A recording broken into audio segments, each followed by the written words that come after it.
Chapter 83. Same grave in life. No resting in peace in the earth. There's no way it could have snuck up behind us and accomplished something so major without us noticing, Shilian said in a low whisper.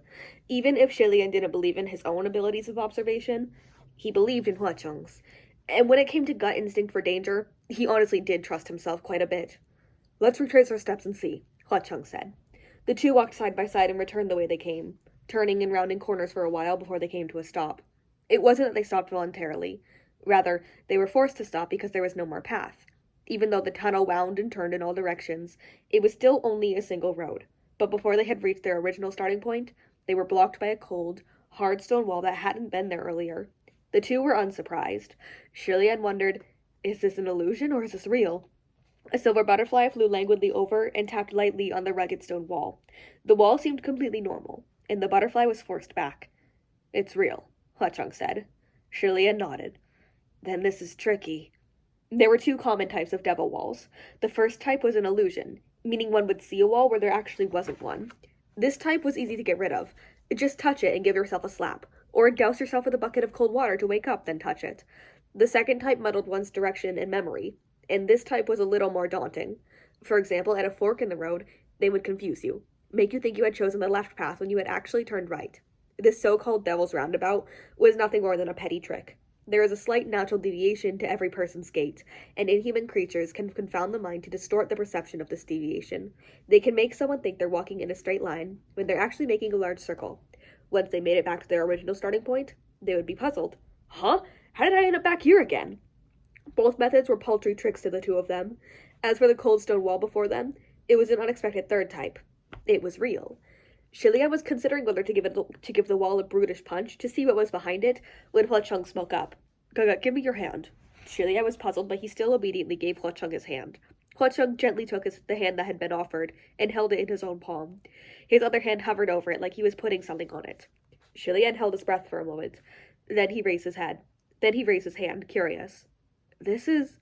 On the third finger of his left hand, there was now a thin red string, carefully tied there by Hua Cheng. The red string extended outward, and connected to a red string knotted around Hua Cheng's finger. Illustration.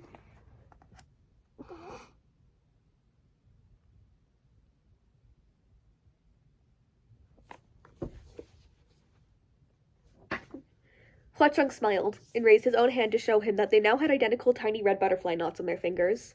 Now we're joined together. Shilian could feel his face grow hot. Maybe he was a little too self-conscious. He hurriedly rubbed his cheeks hard before he smiled back, scared that Hua Cheng might notice his heart was beating faster than normal. Is this some sort of spell? Yes. Hua Cheng straightened his expression and dropped his hand. Even though we won't separate voluntarily, this is a precaution. The red string won't break, and won't grow shorter. As long as this red string remains unbroken, it means the person on the other end is all right. It will surely lead us to each other unless one of us is no more. What do you mean by no more? Shilian asked. Dead or dissipated, Hua Cheng explained. Shilian was about to speak when he heard the faint sound of tremors in the distance. He listened intently and wondered, is someone throwing fists? Considering the power and frequency, it seemed like someone was throwing heavy punches at the mountain itself. Such power definitely couldn't belong to an ordinary mortal. It must be a martial god, Shilian remarked. Could it be General Pei? It's coming from ahead of us, Hua Cheng observed. Ahead meant the direction they had intended to go, but that they had to turn back from because Pei Ming and the others disappeared. But Pei Ming and the others had been behind them when they vanished. How could they suddenly reappear ahead? And if it wasn't Pei Ming, who could it be? The two exchanged a look and walked toward the noise side by side, ready to check it out. But when they were about halfway back, the mountain punching sound disappeared. They couldn't tell whether it was stopping was intentional, or if the energy fueling the punches had been depleted. Since they had already come this far, why turn back? Shilian and Hua Cheng continued to walk in the direction from where the sound had come. A few silver butterflies danced in the blue-toned darkness of the cave ahead of them, lighting their way. Shilian's sharp eyes caught sight of something odd on the stone wall. What's that, a red string? They couldn't tell what it was from afar, but it was extremely bizarre. It looked like a red string, but much thicker. It kept twisting around, looking more like a long red worm the closer they got. Shilian approached and examined it carefully. Isn't this one of Banyue's scorpion snakes? Sure enough, it was the bottom half of a wine-red scorpion snake, twisting and throwing its body around. Its upper half was buried in the stone wall. Did it crawl out into a hole that it couldn't get out of? Shilian wondered. Probably not, Huacheng said. The scorpion snake's body was dangling in the air. Snakes didn't climb walls, so how could it have slithered up so high before crawling into a hole? Besides, there were so many small crevices in the stone wall. If it had wanted to crawl into a hole, why pick such a small one? The hole was also strange. It was almost the exact same shape as the snake's body, which was why the serpent had gotten so thoroughly trapped. Shilian wanted to grab hold of the snake and pull it out to sea, but the snake was abnormally active and swinging its tail madly. It was attacking randomly with its stinger and kept almost hitting Shilian, so Huacheng flicked it. The motion seemed completely casual, but the snake seemed shocked by this and was too stunned to move. Shilian didn't know whether to laugh or cry, and he was just about to speak up when he quickly shut his mouth. "Do you hear that?" "I do," Huacheng said. The two looked ahead at the same time. From within the darkness, they could hear the low sounds of breathing. Very steady, very calm. Two wrath butterflies dallied and danced around each other and fluttered toward the breathing sound, flying higher and lifting the silver light upward. Gradually, a pair of hands was illuminated. They were the hands of a person, the hands of a man. They were spotted with blood and covered in gashes, and they drooped like a corpse's. As the glowing butterflies moved upwards, the person's messy head was revealed, which also drooped as if he was dead. However, there was no lower body. That's right, the person hung so high on the stone wall didn't have a lower body. He only had an upper half, like he had grown straight out of the wall. In the past, Shilian had seen nobles and aristocrats hunt for rare game and take the head as a trophy. They would treat it with chemical solutions to prevent decay, then hang it on the wall of their residence. The sight before him reminded him of those neatly displayed trophies, the heads of tigers, bucks, wolves, and other such beasts. However, this man was obviously breathing. He was still alive. Shilian took a step closer. What is this creature? Is this the true body of the mountain spirit? But there was no response from beside him. Shilian felt chills crawl up his spine. He whipped his head around. And sure enough, Huacheng was gone. "Sanlang!" Shilian cried. Naturally, no one answered, but the man hung on the wall mumbled like he was talking in his sleep and about to wake.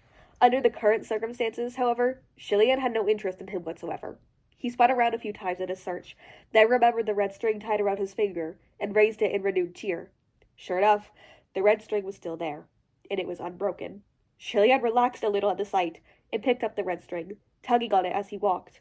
He walked, and walked until he reached the end of the thread. The red string was strung through a stone wall. Shilian couldn't believe it. He yanked at it a couple times, but his efforts only pulled out an endless length of red string from within the stone wall. It almost made him suspect that Huacheng was inside. The moment that idea occurred to him, Shilian raised Fengshin and was ready to shatter the wall without another word. But the tip of his sword hadn't even touched the stone when his sight went black. It was as if the wall before him had opened a giant mouth, and it howled as it swallowed his entire body. The blackness didn't recede. It only grew darker and darker as Shilian was swallowed. He was surrounded by sand and mud, crushing him with their weight and suffocating him.